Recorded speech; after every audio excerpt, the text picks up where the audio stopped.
Sponsored by rxcardclub.com.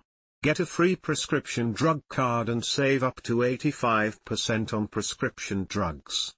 rxcardclub.com. Zimbabwe engages China for National Sports Stadium Renovations. Minister, Harare, Frederick Shava, the Foreign Affairs and International Trade Minister, has revealed that the government recently engaged China for the long-awaited renovations of the National Sports Stadium, NSS. Shava, as quoted by the state-owned Herald newspaper, revealed this during the cabinet briefing on Tuesday. He revealed that President Emmerson Mnangagwas' delegation, which visited China last week, initiated discussions with Chinese investors for the renovations of the dilapidated Giant Stadium. The Foreign Affairs Minister, who told the cabinet the government agreed on several deals with China, said the rehabilitation of NES was one of them.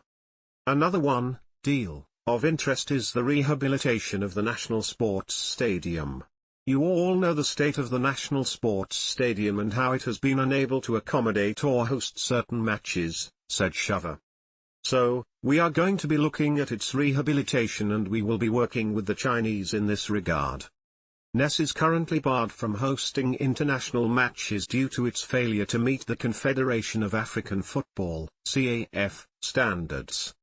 This has forced Zimbabwe to play its home games in foreign countries, with the latest one a 0-0 draw against Cameroon on Tuesday in Uganda.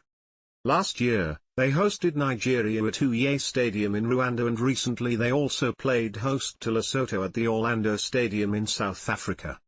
The situation has been a major disappointment for the country's football fans, who are being deprived of the opportunity to watch their beloved Warriors play on home soil.